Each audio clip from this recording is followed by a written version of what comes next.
Groet in die wonderlijke naam van ons koning Jesus Christus, geliefdes. My naam is Israel Thijs en welkom by Broodbreek, die program van die Here waar ons dagelijkse hoofdstuk in die Nieuwe Testament het lees met die doel om ons Christen te vernieuwen en te versterken op 'n dagelijkse basis. Vandaag gaan ons voort met Handelinge hoofdstuk 28 en die opskrif lees Paulus en sy reisgenote op die eiland Malta. Nadat ons veilig aan wal gekom het, het ons uitgevind dat die eiland Malta genoem word. Die inboorlinge was buitengewoon vriendelik teenoor ons. Dit het begin reën en dit was koud. Hulle het toe 'n vuur aangesteek en ons almal genooi om daar te kom sit. Paulus het 'n klomp hout bymekaar gemaak en op die vuur gegooi. Van die hitte het daar 'n slang uitgekom en hom aan sy hand gepik. Toe die inboorlinge die gedierte aan sy hand sien hang, sê hulle vir mekaar: "Hierdie man is beslis 'n moordenaar." Al is hy uit die see gered, het geregtigheid hom nie toegelaat om te bly lewe nie. Paulus het egter die ongedierte in die vuur afgeskit en geen nagevolge gehad nie. Hulle het verwag dat hy sou opswel of skielik morsdood neerslaan, maar nadat hulle 'n lang ruk gewag het en gesien het dat daar niks buitengewoons met hom gebeur het nie, het hulle van mening verander en begin sê hy is 'n god. Daar was 'n plaas in daardie omgewing wat aan die hoof van die eiland 'n man met die naam Publius behoort het. Hy het ons ontvang en 3 dae lank vriendelik as sy gaste gehuisves. Dit het so gekom dat Publius se pa in die bed was, siek aan maagkoors. Paulus het na hom toe gegaan en nadat hy gebid het, het hy sy hande op hom gesit en hom gesond gemaak. Na hierdie voorval het ook die ander siekes op die eiland gekom en is hulle gesond gemaak. Hulle het ons met baie eerbewyse oorlaai en toe ons wou wegvaar, het hulle vir ons alles opgelaai wat ons nodig gehad het. Na 3 maande is ons daar weg met 'n skip wat by die eiland oorwinter het. 'n Alexandriese skip met die Dioskuri as boegbeeld. Ons het by Sarakusa op die eiland Sicilië vasgemeer en 3 dae daar oorgebly. Daarvandaan het ons verder gevaar en in Rhegium gekom, hele in die suide van Italië.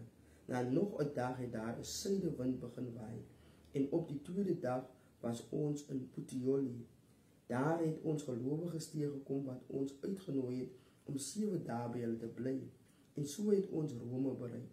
Die gelowiges in Rome het van ons gehoor en party van hulle het ons by die Appiusmark kom ontmoet en ander by die 3 herberge.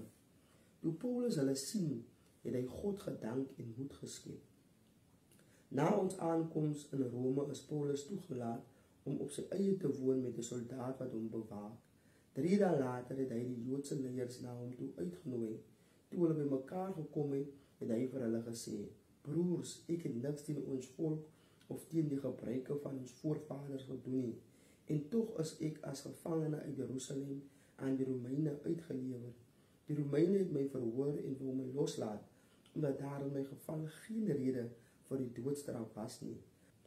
Maar omdat die Jode daarteen beswaar gemaak het, kon ek nie anders as om na die keiser te appelleer nie, alhoewel ek my volk nie van iets wil aankla nie. Dit is dan die rede waarom ek u laat roep het om u te sien en met u te praat. Ek is in hierdie boeie omdat ek glo dat die hoop van Israel, die Messias, reeds gekom het." Toe sê hulle vir hom: "Ons het geen briewe oor jou van Judea afgekry nie, en nie een van ons broers het enige nuus gebring of iets kwaad van jou gesê nie. Ons wil graag van jou hoor hoe jy oor die hele aangeleentheid dink, want ons verneem dat hierdie splintergroep oral omstrede is." Hulle het toe 'n dag met hom vasgemaak, en op daardie dag het daar nog meer mense na sy blyplek gekom.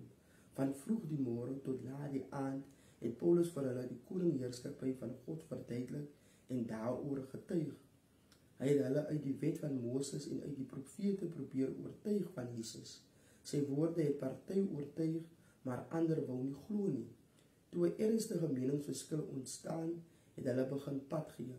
Paulus het egter nog vir Aulus een stelling teenoor hulle gemaak. Hoe van toepassing is dit tog wat die Heilige Gees by monde van die profeet Jesaja vir julle voorvaders gesê het, naamlik: "Gaan na hierdie volk toe en sê: julle sal my woorde hoor en tog nie verstaan nie. Julle sal sien wat ek doen en dit tog nie werklik begryp nie.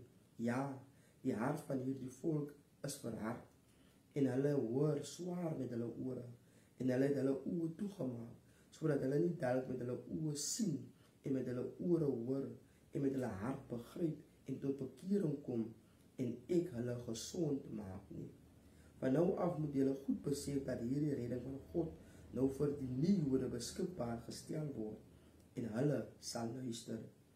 Paulus het 'n volle 2 jaar lank in sy eie gehuurde huis gebly en hy het almal ontvang wat by hom aangedoen het. Hy het die koningheerskappy van God verkondig en die mense alles oor die Here Jesus Christus geleer. Hy het dit ongehinderd en met die grootste vrymoedigheid gedoen. Amen. En daar het ons die geskrewe woord van God geliefdes. Onthou, die Here is lief vir u.